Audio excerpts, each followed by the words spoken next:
Quand je vous reçois en consultation, en général, je vous fais remplir un petit questionnaire dans ma salle d'attente pour me permettre d'évoquer beaucoup de sujets pour plus en savoir en fait sur vous, sur vos habitudes de vie notamment. Parce que pour bien vous accompagner par la suite, peut-être qu'il y a des habitudes de vie que je vais être amenée à vous faire changer. D'accord? Donc déjà, vous allez remplir ce questionnaire. Ensuite, je vais vous recevoir. On va discuter un petit peu de vous, de ce qui vous caractérise, des complaintes éventuellement que vous avez, ou pas d'ailleurs, parce que ça arrive qu'on vienne me consulter sans complainte. Et puis ensuite, je vais regarder un peu votre façon de bouger, votre façon de parler, votre façon de vous tenir.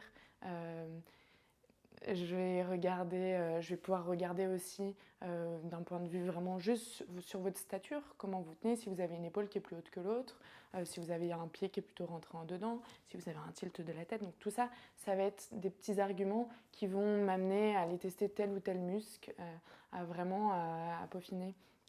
Donc ça va me donner des indications. Ensuite vient le moment où vous vous allongez sur ma table.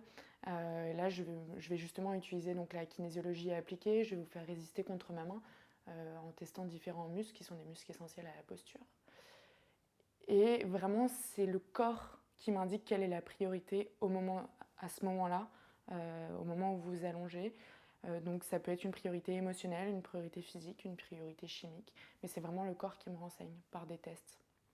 Et je vais suivre simplement ce que le corps me dit, en levant les interférences les unes après les autres, pour permettre au corps d'être libéré de ces interférences, les interférences qui sont prioritaires à ce jour-là, et vous permettre de refonctionner correctement, vérifier si les amplitudes de mouvement se libèrent, si vous bougez mieux, si votre posture se rééquilibre en fin de séance, tout ça. Ça peut prendre un peu de temps, forcément, parfois c'est pas en une séance qu'on libère le fonctionnement du corps. Mais vraiment, notre but, c'est de suivre le rythme du corps. C'est la clé en chiropratique.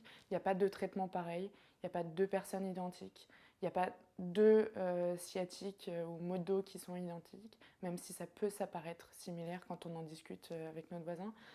Mais l'origine, elle n'est pas forcément là où on a mal. Et donc, on va vraiment vous regarder dans votre globalité et voir quelle est la priorité au moment donné et lever simplement interférence après interférence.